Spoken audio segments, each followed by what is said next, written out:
Hello and welcome to this Excel tips video. I'm Sumit Bansal, and in this video I'm going to show you how to get the worksheet name using a simple formula.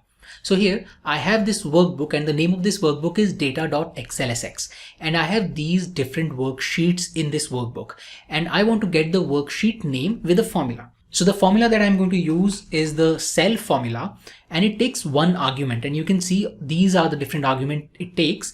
I'm going to go for the file name argument, and this should be in double quotes. Now when I hit enter, it is going to give me the entire file name, which means not just data.xlsx but the entire file location. So when I hit enter, it gives me this, which is the location where this file is saved. Now if you have not saved this file, then this formula is going to give you a blank. So for this to work, it is important that your file is saved somewhere in your system or in a network drive.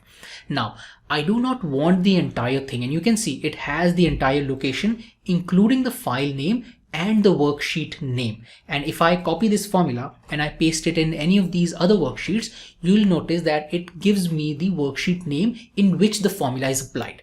Now I do not want this entire thing, I only want the worksheet name. So I'm going to extract the worksheet name, and to do that I have to first find out what's the position of the ending square bracket in this. So to do that I'm going to use the find function, and here I would say I need to find this square bracket within this text. And now when I hit enter, it gives me the number where the square bracket appears in this text string.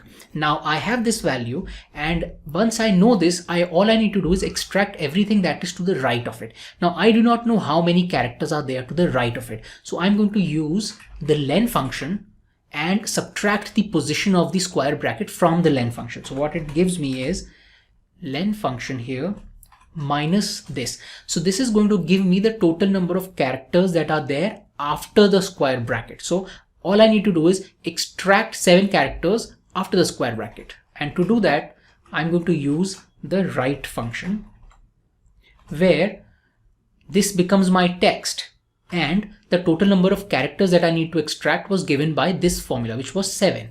So now when I close the bracket and hit enter, it gives me the sheet name here.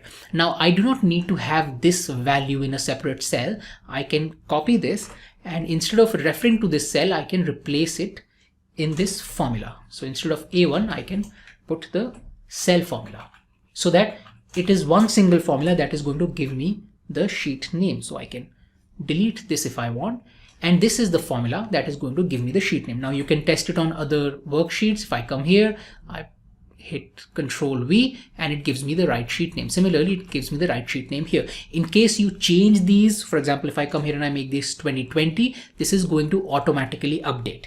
Now, one scenario where this could be really useful is when you have data in your worksheets and you want to print it, and this is a part of your header or your table. For example, I can have this as data for Q1 2021, and then that is printed, or data for Q2 2021.